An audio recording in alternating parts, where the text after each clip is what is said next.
So here's what I've got for you for the rest of my time. I've got 10 principles of what you might call unconditional or working with parenting. The labels are such that each or many of them might seem like common sense, but I wouldn't bore you with stuff that's just a vapid generality. If it doesn't have a little bite to it, enough to make us occasionally gulp or feel a little uncomfortable or disoriented, then I'm not doing my job. Here's the first. Reconsider your requests.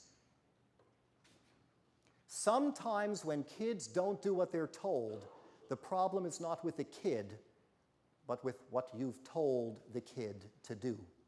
At least be willing to entertain that possibility. Unlike so many parenting texts that begin from the premise that whatever you want your child to do is legitimate, here are some tricks for getting compliance. Whereas I am going to make you uncomfortable by saying, maybe you need to rethink what it is that you're doing. I found a book that I thought was not that bad, as these books go, teaching parents to negotiate with their children in effective ways so everyone's needs are met. And one chapter talks about what do you do with your kid who, if she doesn't eat her vegetables, or he doesn't clean his room. And then offered a lot of very nice sounding, more respectful appearing techniques, interventions to get the kid to eat the vegetables or clean the room, as opposed to just punishments and rewards. But my first response is, if we're presenting kids with basically nourishing choices of food, is there ever a time when we would force children to eat something? It's at least worth asking. Or, cleaning the room, let's at least ask why it is that the only space on the planet that belongs to your child has to be kept to your specifications. It's a different question when we're talking about helping kids to participate in doing household stuff for the benefit of the family. But in terms of cleaning the room, you may disagree with me about those examples, and I'm certainly willing to entertain a discussion that there are times when you have to clean the room or have to eat something. But at least be willing to ask first, am I sure that I want just a trick to get the kid to do it? As opposed to, maybe I need to rethink the request. It takes courage. It takes courage. Sometimes you get into a trap where you start reconsidering the request, but you think, I've already said it, so it's too late and I have to follow through. I just had a lovely example of a friend of mine who did that. His daughter wanted to skip school on her birthday and made a good case that she would not be learning anything of consequence that day. A very good case. And he said no. He said, no, you can't. And even as he was saying it, he was thinking, and I'm not sure I can come up with a reason that would satisfy me. And then he dug himself in and was afraid to dig himself out. And the next day, he took a very deep breath and did a really gutsy thing. He said to her, I feel bad about that, and I know we were fighting over it. And frankly, I'm not sure I can give you a good reason for it. And she floored him by saying, Daddy, if it's that important to you, that is a good reason. You know, that wouldn't have happened unless he had taken the plunge and rethought this and admitted what he was afraid to admit for fear of losing control. So many times, control over our children pulls in one direction and connection with them pulls in another. And we sacrifice the connection because of our fear of losing control. The fear is predominant here. The problem in America isn't permissiveness. It's fear of permissiveness that leads us to over-control them. Number 2, put the relationship first. Being right isn't necessarily what matters. In fact, it matters very little if your children stiffen when you walk in the room. What matters is that connection, that caring alliance. What matters is something that will be compromised if your idea of respect that they owe you really amounts to just fear. That's completely different. From a practical perspective, the relationship counts. Let's be just totally practical for the moment. Forget about the values. When your child has that connection with you, when she feels safe enough to explain why she did something wrong, then we're better able to solve the problem. We want kids to come to us when they're in trouble, ask our advice, and so on. When they can trust us, they're more likely to do what we ask if it's important. But I would argue relationship is an end in itself, not just a way of getting compliance. Is it really worth jeopardizing that relationship to get a baby to sleep through the night? Or get a toddler to use the potty? Or get a child to mind his manners? Yeah, sure, sometimes you have to put your foot down. I'm a parent of 2 children. I knew that even before I was a parent, but I really know it now. But every time you put your foot down, every time you say this is non-negotiable, every time you're about to say you have to stop and ask whether it's worth any potential injury to the relationship. Number 3, which is the central focus of my book, and here it's just one of 10, is the love has to be unconditional. It's not enough for children to be loved. They have to know that they are loved even when they screw up or fall short. In fact, on those occasions, they need our love more than ever. To be loved unconditionally is to be loved for who they are, not for what they do. So 10 years ago, I did a book about why rewards and punishments don't make sense, including the stuff I've already mentioned to you, that kids become less interested, less committed to what they're doing when they see the reward or avoiding the punishment as the reason. But now, I found myself coming to the same conclusion for a new set of reasons. It's not just that punishment makes kids less committed to ethical reasons for doing the right thing for the right reasons. It's not just that rewards make you less interested in helping or whatever. It's that love withdrawal is conditional love. That's the message kids get from time out. That's part of the reason not only that it often doesn't work, but even when it does work, the price we are paying is much too high. The same is true of ignoring children on purpose when we don't like how they're behaving. We're closing off to them. I'm not even going to acknowledge you as a person until you toe the line. I'm going to walk away from you, or I'm going to make you go away from me. The message is the love only gets turned back on when you stop behaving that way. That is precisely the opposite of what a growing body of research suggests kids most need. It communicates conditionality. It says you have to earn my love.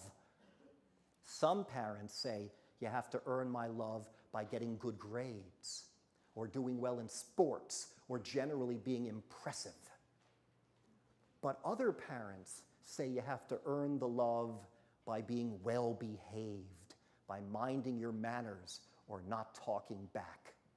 Either way, regardless of what the condition is, it's the conditionality that's a problem. By the way, I don't object to time out if you mean by this when the kid is about to lose it.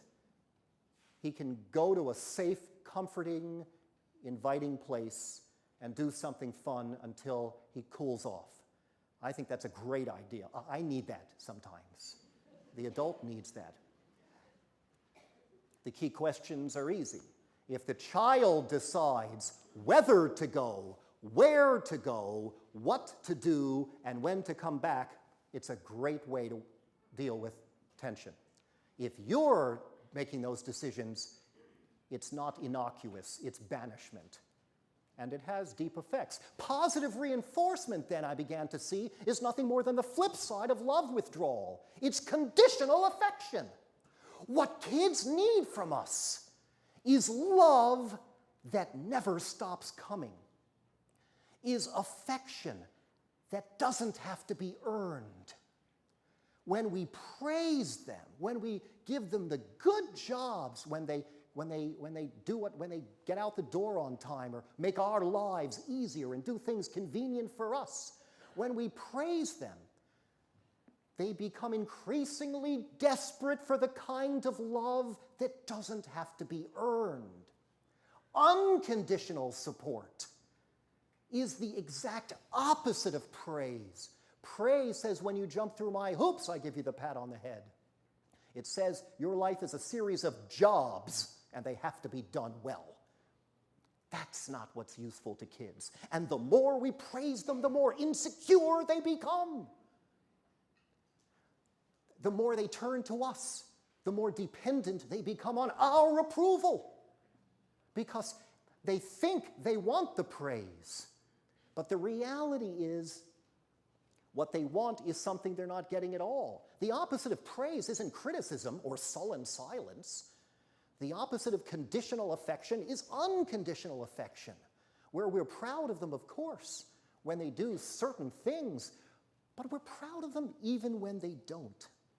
This is a whole new lens through which to look at a lot of what is done, a lot of what is thought about kids. For example, we hear this phrase a lot, testing limits. That's what he's doing. This is often used as a rationalization for tightening the limits, or even for punishing. When some kids act out, my hunch is what they're testing is not whether we are going to clamp down. They're testing the unconditionality of our love to see whether we withdraw it if they're bad enough. And we have to make it clear this way and that way, verbally and non-verbally, today and tomorrow, that no matter what you do, I will never, never, never stop loving you.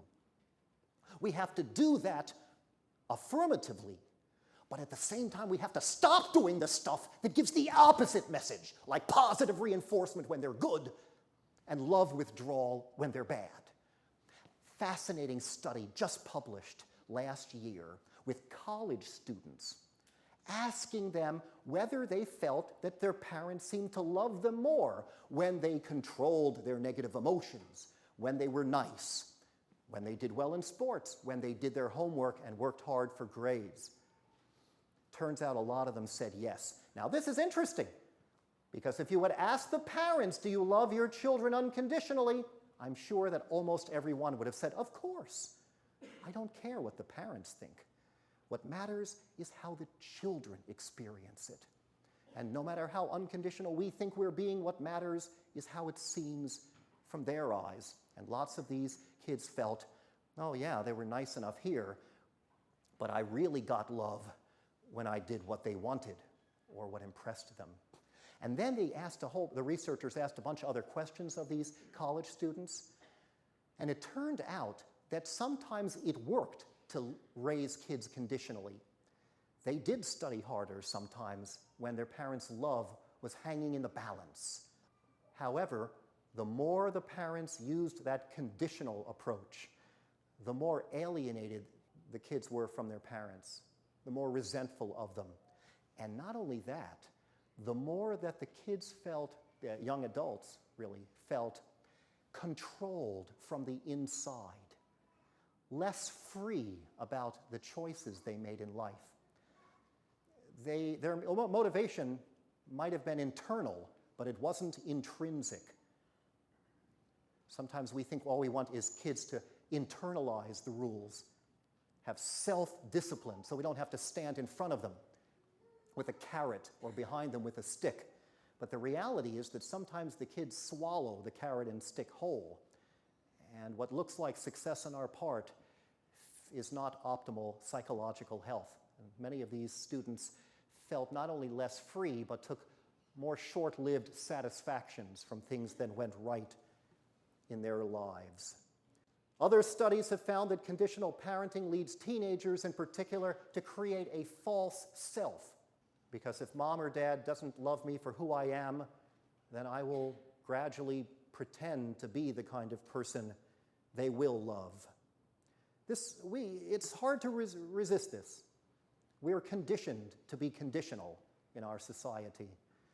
There are aspects of our economic systems, perhaps of our religious beliefs, in which the whole idea of you have to earn everything.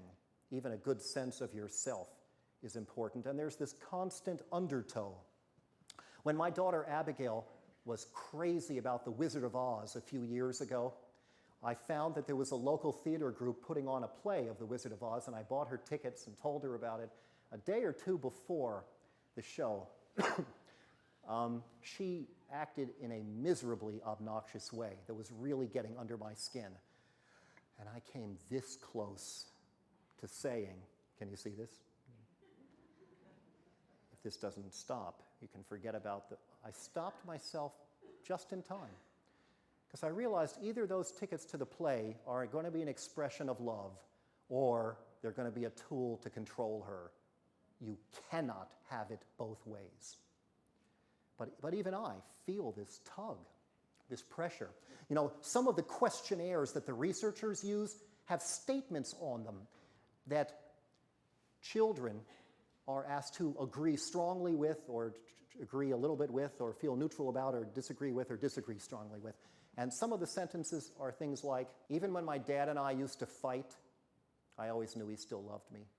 Or even when my mom was really mad at me, I knew she still cared about me. And so my question to you is, how will your children answer questions like that 5 or 10 or 15 years from now? How do you want them to answer it? Here's another general principle beyond the idea of unconditional support. Imagine how kids see things. Look at the world from their point of view. Just like, do they feel unconditionally loved? Constantly be thinking about how things appear to them. Research confirms what is probably common sense. The more you do that, the better a parent you tend to be. At each step, imagining, yeah, but how does this seem to her? If somebody said to me what I'm saying to my kid, how would that make me feel? When your friends come over, don't just imagine what are they going to think of my child, but imagine how your friends seem to your child. When my daughter was 2 years old, I remember people saying, oh, you're 2, huh? Terrible 2s, you must be hearing no a lot. And I would say, no, she is. That's the problem, you know. From her point of view, we're constantly interfering with the stuff that looks fun, you know. That's how it seems to the child. Maybe, you know, I should have written a book for children called How to Deal with Difficult Parents. Number 5, be authentic. Don't forget your humanity in the temptation to be a capital P parent, crisply authoritative and always in control. Don't pretend to be more competent than you are. Don't distance yourself from kids unnecessarily, like referring to yourself in the third person. Mommy has to leave now when your child is old enough to understand how pronouns work.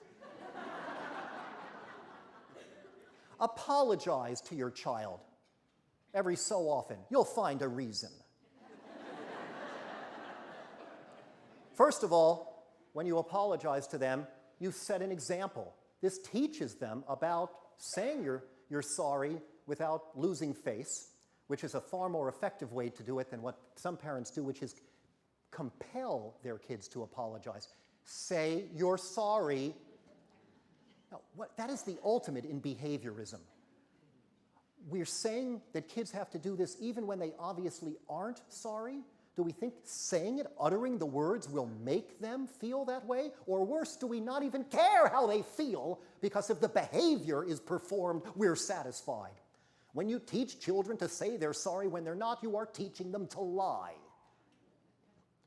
But here's a more effective way by showing them how it's done. But the main reason I think we should apologize to them is because it takes us off our perfect parent pedestal. Excuse me.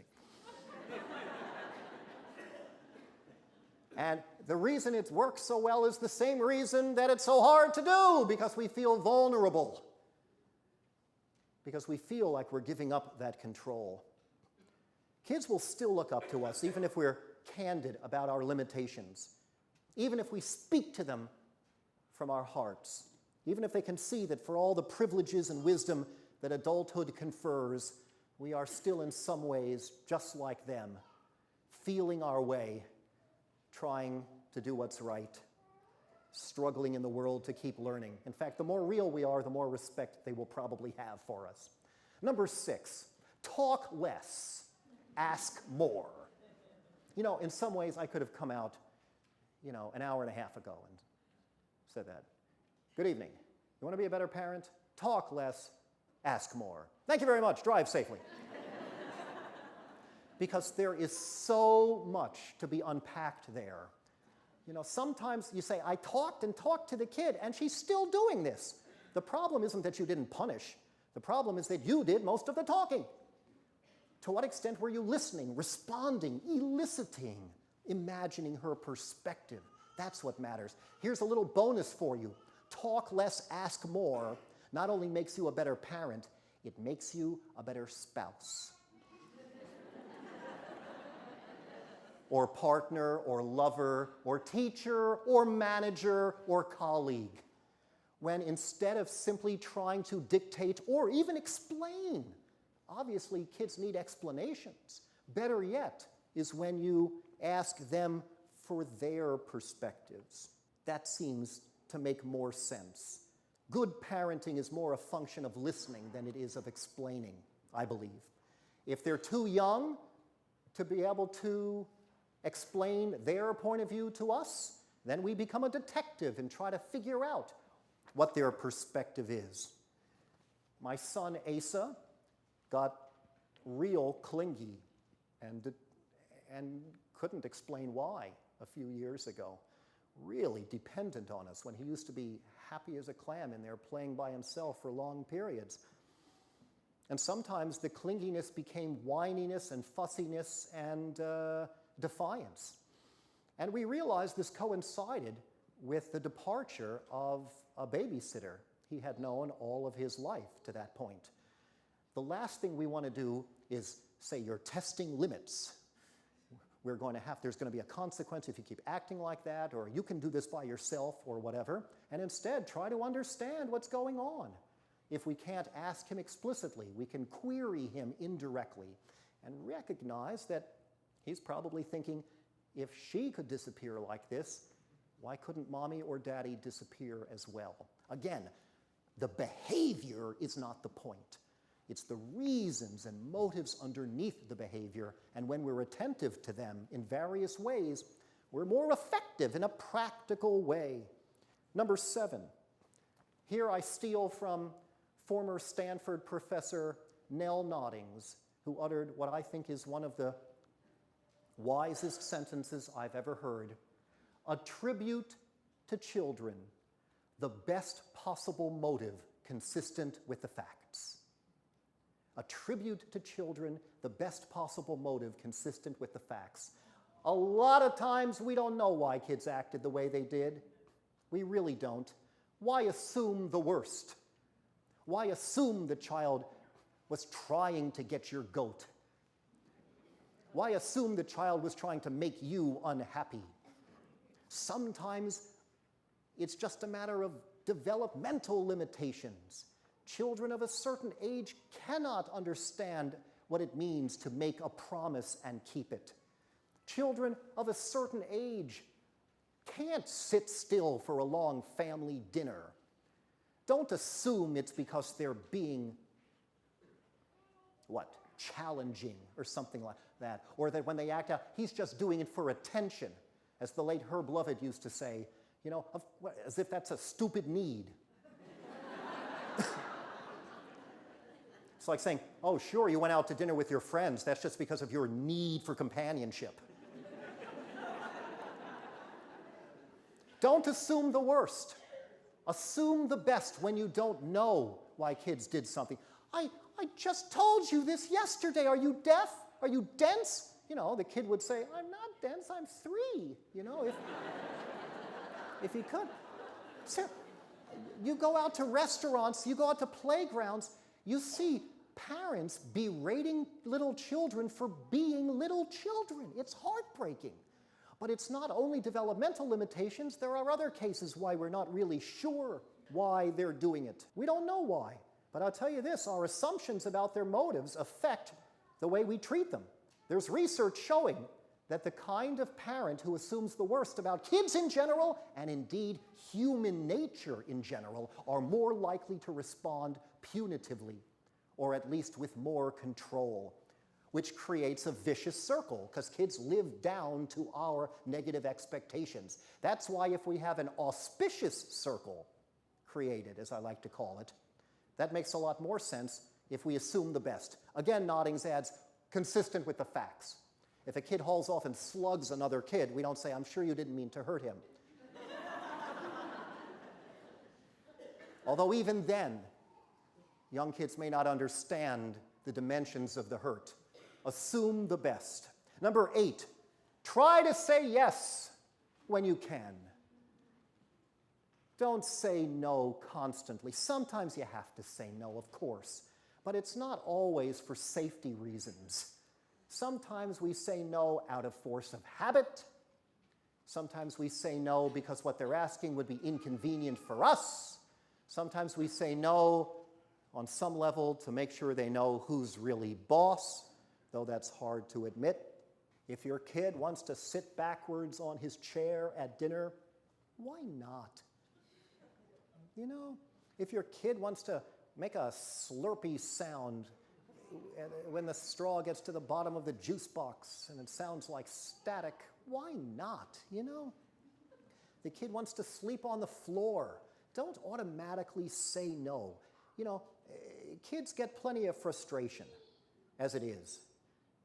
Kids don't get better at coping with unhappiness because they were made unhappy deliberately when they were young. Quite the opposite.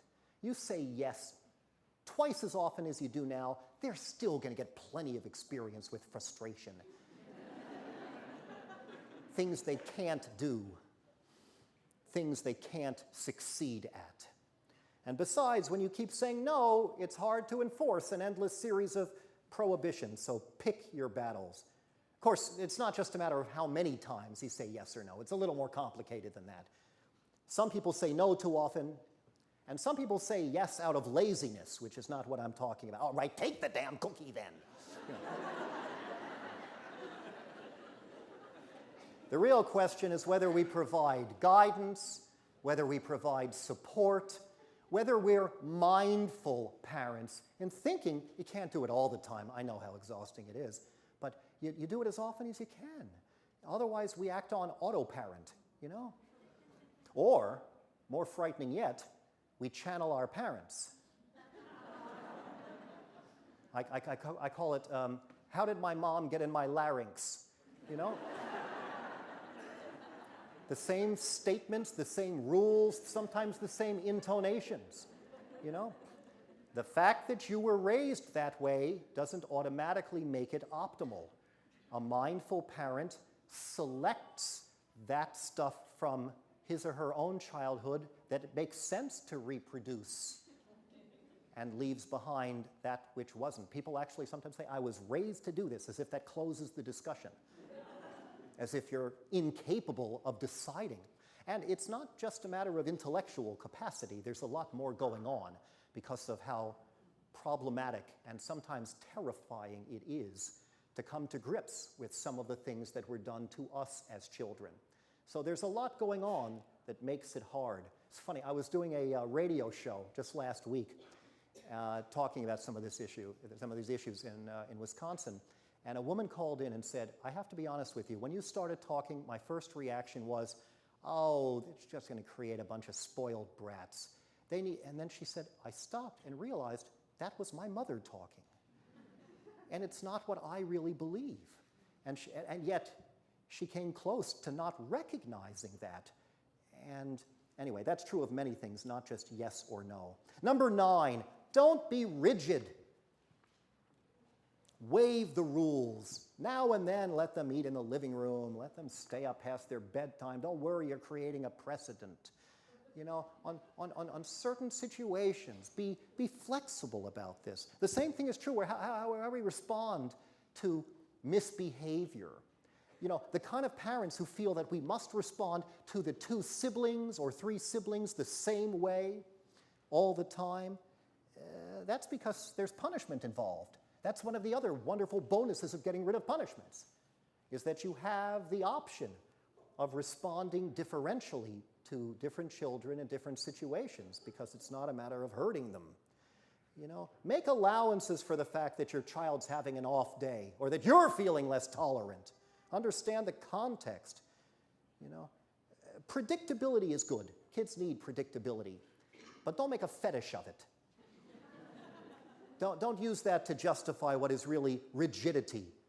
After all, I would rather have an unpredictable household than one that's predictably unpleasant, or using the wrong sorts of responses. And by the way, that applies, I think, as well to the idea that mother and father must have a united front. You know, always take the same position. It's true that kids quickly figure out who has the higher threshold for sugar consumption, or who's more lenient about curfews or whatever, and we'll sometimes play one against another. But you know what? The idea that we always agree, the two parents, first of all, is dishonest.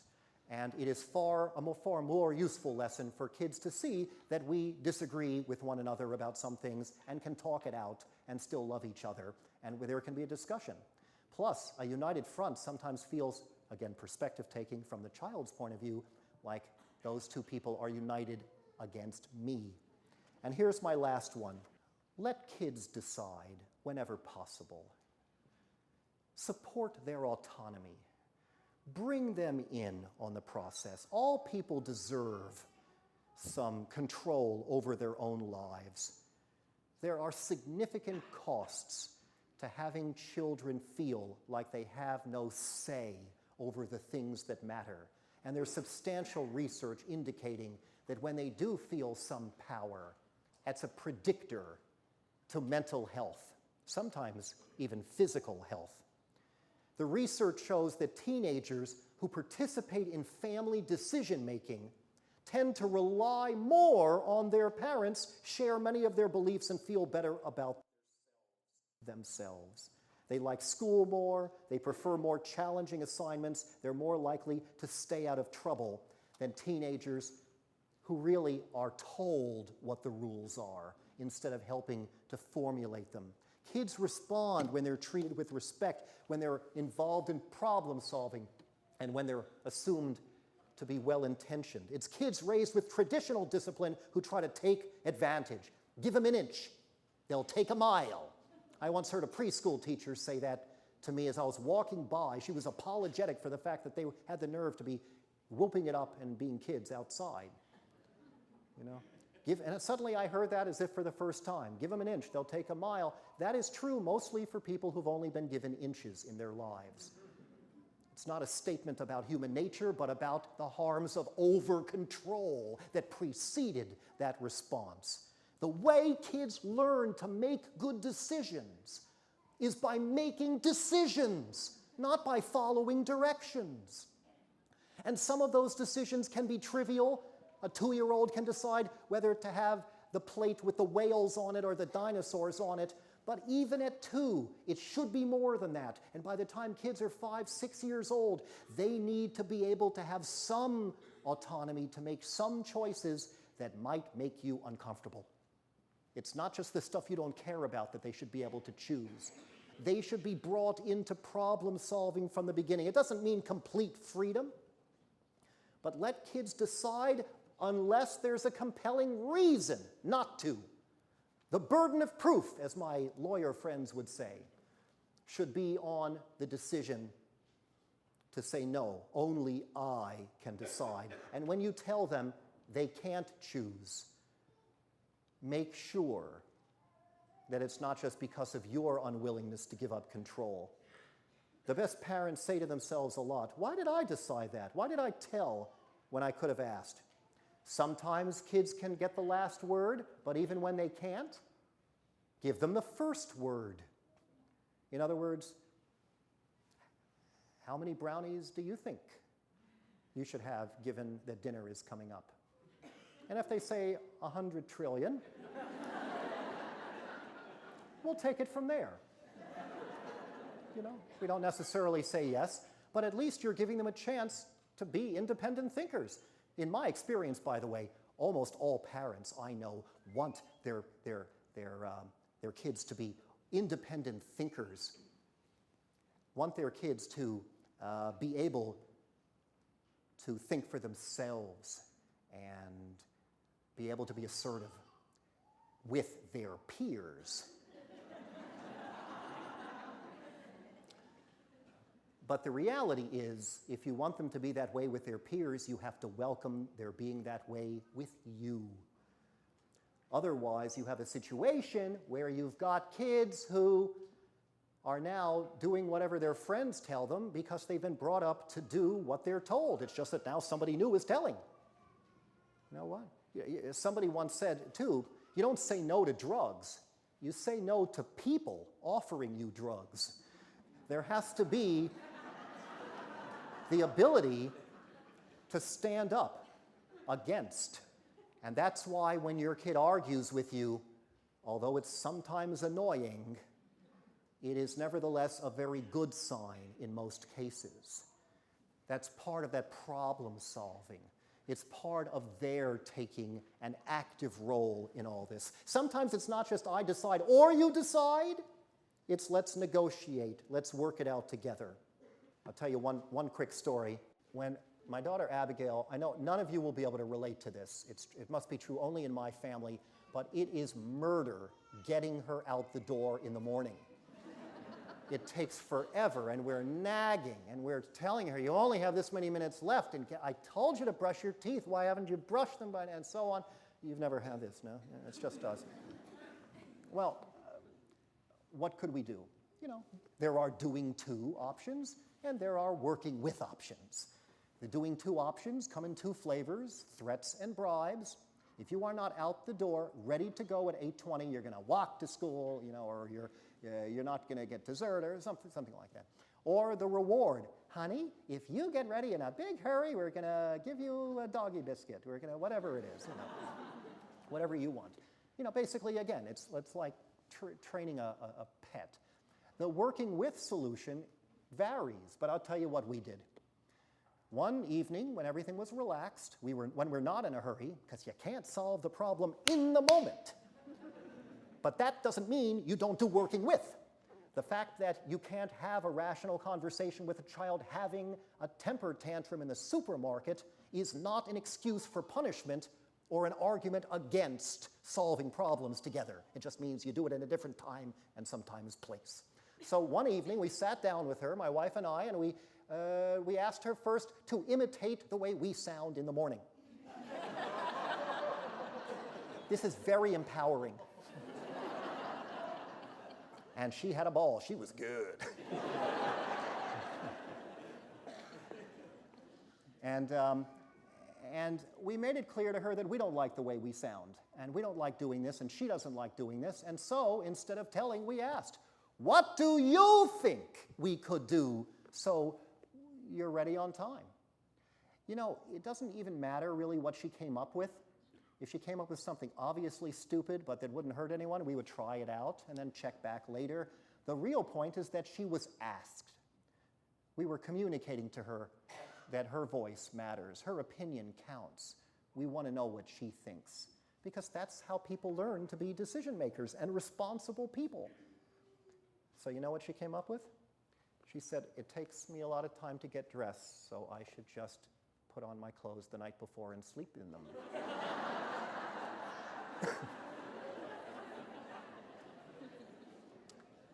And so she did. And she's 9, and she's still doing it. And it works. She doesn't like the kind of clothes that could wrinkle, and even if they did, who cares? The point is, it was her solution, and it was largely effective. I'm not saying go forth and throw out your pajamas. That's not the point. What I'm saying is bring the kids in on it. Any of these 10 principles, combined with the overall framework of taking kids seriously and trying to respond to what they need, harder to implement, more challenging, but unbelievably more useful and respectful than any kind of punishment, reward, or temptation to control always would be. There are times when I run out of patience. The most annoying to me is when my wife says, was that something Alfie Kohn would recommend saying? Thank you.